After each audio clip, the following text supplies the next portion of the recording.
किसान और ग्रामीण जनमानस के नेता चौधरी देवीलाल, नई सदी की शुरुआत के साथ ताऊ का देहांत। इनके जाने से भारतीय राजनीति के एक अध्याय का हुआ अंत। लेकिन वारिसों के बीच जारी है राजनीति की जंग। कौन है इनके विपरीत, कौन है इनके आदर्शों के संग। आज के वीडियो में बात करेंगे ताऊ देवीलाल के वारिस, विरासत और सियासत की।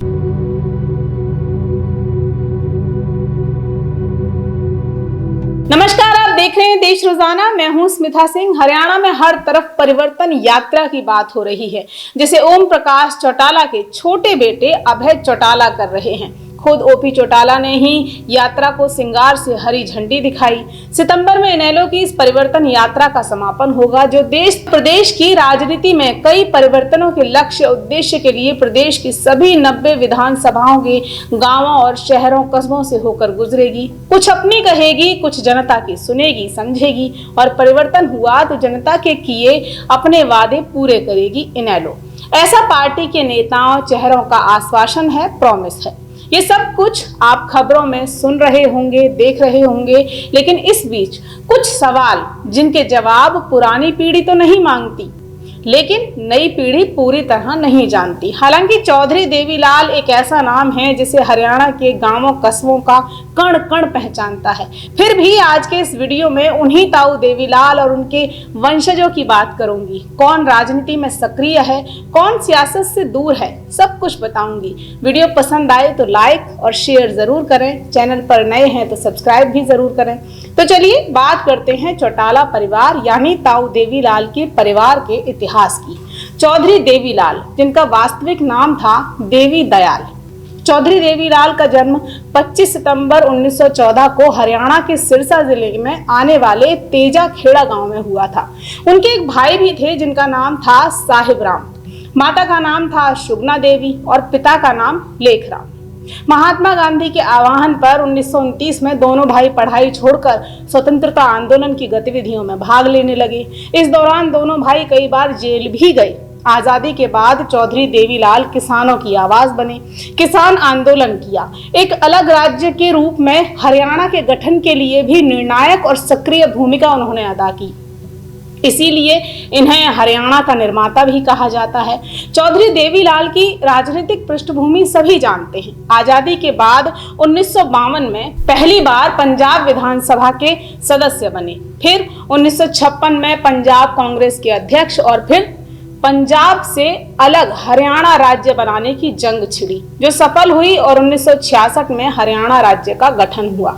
इसके बाद साल 1971 में ताऊ देवीलाल कांग्रेस से अलग हो गए। इमरजेंसी के दौरान ताऊ और उनके बेटे ओपी चौटाला को 19 महीने जेल में रहना पड़ा। इमरजेंसी खत्म हुई तो देश में जनता पार्टी का शासन आया। 1977 में जनता पार्टी के टिकट पर ही ताऊ देवीलाल भी चुनाव लड़े। पहली बड़ी कामयाबी के रूप में 21 जून 1977 को उन्हें प्रदेश के मुखिया के रूप में चुना गया। मुख्यमंत्री की उन्हें कुर्सी मिली, लेकिन भजनलाल की पार्टी तोड़ने के चलते सिर्फ 2 साल ही वो सीएम की कुर्सी पर काबिज रह सके।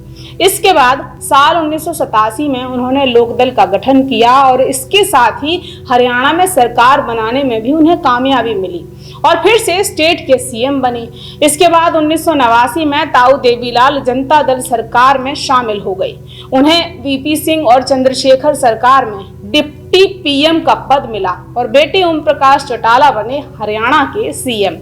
अब यहाँ आप कह सकते हैं कि डिप्टी पीएम बनने के बाद का ताऊ देवीलाल का जो सफर था, जो दौर था, वो काफी खराब रहा, क्योंकि 1991, 1996 और 1998 तीनों लोकसभा चुनावों में वो हरियाणा की रोहतक सीट से मैदान में उतरे और तीनों बार उन्हें हार का सामना करना पड़ा। इस हैट्रिक वाली हार के बाद ताऊ देवीलाल चौटाला की राजनीतिक पारी का एक तरीके से कह सकते हैं कि अंत हुआ और 2001 में नई सदी की शुरुआत के साथ उनका देहांत हुआ और एक युग का अंत राजनीति में उनके देहांत के साथ कहा जा सकता है। आगे बढ़ते हैं और बात करते हैं चौटाला सरनेम की। जब चौधरी देवीलाल चौटाला उपनाम नहीं लगाते थे तो ये उपनाम लगाने की शुरुआत कहाँ से हुई? तो आपको बता दूं कि चौधरी देवीलाल के बाद चौटाला उपनाम लगाने की शुरुआत उनके बेटों ने की। चौधरी देवीलाल के पिता चौधरी लेखराम थे। सिरसा जिले में आने वाले चौटाला गांव के एक धनी जाट जमींदार थे वो। जिनके पास उस दौर में करीब 3,500 बीघा जमीन थी, रौब था, रुतबा था। और क्योंकि हरियाणा में नाम के पीछे गांव का नाम लगाने की एक परंपरा रही है, आज ये गांव नेताओं की नर्सरी कहा जाता है। चौटाला गांव, ये गांव प्रदेश को 2 मुख्यमंत्री, 5 सांसद और 18 विधायक दे चुका है, इसीलिए से नेताओं की नर्सरी कहते हैं। तो ताऊ देवीलाल के बेटों ने भी नाम के साथ गांव के नाम को उपनाम के रूप में लगाने की परंपरा का पालन किया और नाम के साथ सबसे पहले चौटाला उपनाम लगाया उनके बड़े बेटे ओम प्रकाश ने और बन गए ओम प्रकाश चौटाला। इसीलिए अभी कुछ समय पहले उपनाम को लेकर भी काफी वाद विवाद हुआ था चौटाला परिवार के बीच में। ओम प्रकाश चौटाला के छोटे बेटे अभय चौटाला ने बड़े भाई अजय चौटाला और उनके बेटे दुष्यंत और दिग्विजय को अपने नाम के साथ चौटाला सरनेम नहीं लगाने की बात कही थी। उनका कहना था कि जब परिवार में सबसे बड़े मुखिया यानी कि ओम प्रकाश चौटाला से आपका कोई वास्ता नहीं है, सरोकार नहीं है, तो आपको चौटाला सरनेम लगाने का भी कोई अधिकार नहीं है।